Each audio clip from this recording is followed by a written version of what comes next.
वो एक्ट्रेस जिन्हें प्यार नहीं मिला तो कभी नहीं की शादी, अधूरी रह गई सारी हसरतें। प्यार किसी भी धर्म, किसी भी जाति को नहीं देखता। प्यार तो सिर्फ प्यार होता है। ये जब होना होता है तो बस हो जाता है, लेकिन जरूरी नहीं हर किसी को उसका प्यार मिले। वो लोग खुशनसीब होते हैं जिन्हें उनका प्यार मिले, पर हर किसी की किस्मत ऐसी नहीं होती। आज हम आपको ऐसी बॉलीवुड एक्ट्रेसेज के बारे में बता रहे हैं जिन्हें उनका प्यार नहीं मिला और उन्होंने नहीं की किसी से शादी। 70-80 के दशक में जब इंडस्ट्री में इतना खुलापन नहीं आया था, तब खुले बाल, हाथ में सिगरेट और मिनी स्कर्ट पहन अपने बिंदास अंदाज से परवीन बॉबी में इंडस्ट्री में अपनी अलग जगह बनाई। परवीन ने 3 शख्स से प्यार किया था, लेकिन जिंदगी भर अविवाहित रही। पहले डैनी के साथ नाम जुड़ा, मगर जल्द ही यह रिश्ता टूट गया। डैनी के बाद परवीन की जिंदगी में कबीर बेदी की एंट्री हुई। अपनी पत्नी से अनबन के बाद परवीन बॉबी के करीब आए कबीर बेदी ने भी उन्हें धोखा दे दिया।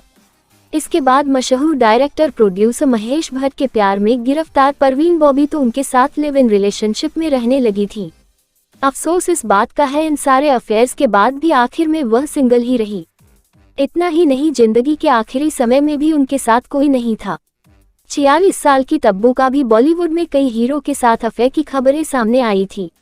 सबसे पहले उनका नाम संजय कपूर के साथ, फिर साजिद नाडियावाला के साथ जोड़ा जा चुका है। तब्बू के बारे में एक और राज है जिसके बारे में बहुत कम लोगों को पता है। तब्बू को अपने फिल्मी करियर के दौरान साउथ के सुपरस्टार नागार्जुन से प्यार हो गया था। दोनों के करीब 15 साल तक एक दूसरे की रिलेशनशिप में रहे। दोनों का रिश्ता लगभग 15 साल तक चला, लेकिन उनकी शादी नहीं हो सकी क्योंकि नागार्जुन पहले से शादीशुदा थे। आज वह अपनी सिंगल लाइफ काफी एंजॉय कर रही हैं। विश्व सुंदरी रही सुष्मिता सेन बॉलीवुड की बेहतरीन और खूबसूरत एक्ट्रेस हैं। कई लोगों के साथ उनकी भी अफेयर की खबर सुर्खियों में रही, लेकिन उन्होंने किसी से शादी नहीं की। उनके अफेयर के चर्चे producer Vikram Bhatt, director Muddassar Aziz, hotel owner Sanjay Narang, Bollywood actor Randeep Hooda, builder Imtiaz Khatri, Bunty Sachdev, businessman Anil Ambani और पूर्व पाकिस्तानी क्रिकेटर वसीम अकरम के साथ रहे। कुछ वक्त पहले तक उनका नाम ऋतिक भसीन के साथ भी जोड़ा जा रहा था, जो मुंबई में कई नाइट क्लब्स के ओनर हैं। सुष्मिता की 2 बेटियां रेनी और अलीशा हैं। उन्होंने अपने करियर के शुरुआती दौर में ही रेनी को गोद ले लिया था। इसके कुछ साल बाद अलीशा को गोद लिया गया। सुरैया गुजरे जमाने की मशहूर अदाकारा सुरैया के देव आनंद के साथ अफेयर की खबरें सुर्खियों में थी। सुरैया से पहली मुलाकात में ही देव आनंद को उनसे प्यार हो गया। फिल्म विद्या के सेट पर दोनों के बीच दोस्ती से आशिकी का सफर शुरू हो गया। सुरैया की नानी को दोनों का ये रिश्ता नामंजूर था। वो एक हिंदू मुस्लिम शादी के पक्ष में नहीं थी। फिर क्या था, एक दिन हर प्रेम कहानी की तरह इस प्रेम कहानी का भी अंत हो गया। 1951 में इस प्यार भरी कहानी का अंत हुआ। बावजूद इसके देव आनंद के दिल में हमेशा सुरैया के लिए प्यार रहा। बाद में देव आनंद ने कल्पना कार्तिक से शादी कर ली, मगर सुरैया ने सारी जिंदगी तन्हा गुजार दी। 2004 में 75 की उम्र में उनकी मौत हो गई। ब्लॉकबस्टर फिल्म कहो ना प्यार है से अपना डेब्यू करने वाली अमीषा पटेल लंबे समय तक फिल्म निर्माता विक्रम भट्ट के साथ रिलेशनशिप में रही। 5 साल तक अफेयर के बाद दोनों ने साल 2007 में इस रिश्ते को खत्म किया।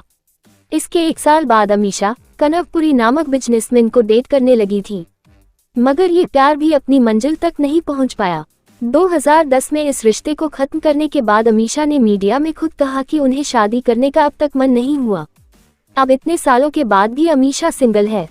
भाभी जी घर पर हैं। मैं अंगूरी भाभी का रोल कर चुकी शिल्पा शिंदे की शादी एक्टर रोमित राज के साथ तय हो चुकी थी, लेकिन बाद में शिल्पा को महसूस हुआ कि रोमित उनके पेरेंट्स को महत्व नहीं दे रहे हैं, तो उन्होंने इन मौके पर शादी तोड़ दी। बाद में रोमित ने टीना कक्कर से शादी कर ली। एक इंटरव्यू में शिल्पा ने शादी के बारे में कहा, मैं यह नहीं कह रही कि मैं कभी शादी नहीं करूंगी। नहीं पता भविष्य में मेरे लिए क्या लिखा है, लेकिन मैं आपको बता दूं कि अभी मैं शादी के बारे में सोच भी नहीं रही। मुझे सिंगल रहना बहुत अच्छा लग रहा है। मेरे पास बहुत फ्रीडम है।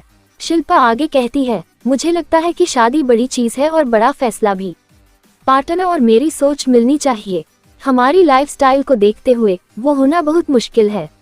शिल्पा से जब पूछा गया कि क्या वो किसी पुरुष की कंपनी को मिस नहीं करती, इस पर हंसते हुए उन्होंने जवाब दिया, नहीं, बिल्कुल भी नहीं। कुछ सालों पहले एक इंटरव्यू में 45 वर्षीय टीवी एक्ट्रेस जया भट्टाचार्य ने अपने रिलेशनशिप के बारे में बताया था। शादी की बात पर उन्होंने कहा, कुछ सालों पहले मेरे ब्रेकअप के बाद मेरे कुछ मेल फ्रेंड्स मेरा पीछा करने लगे। मैं लोगों का माइंडसेट देखकर शॉक थी कि लोग ये क्यों एक्सेप्ट नहीं कर सकते कि महिलाएं अकेली भी रह सकती हैं। जया भट्टाचार्य पॉपुलर शो थोड़ी जमीन थोड़ा आसमान से लाइमलाइट में आई थी।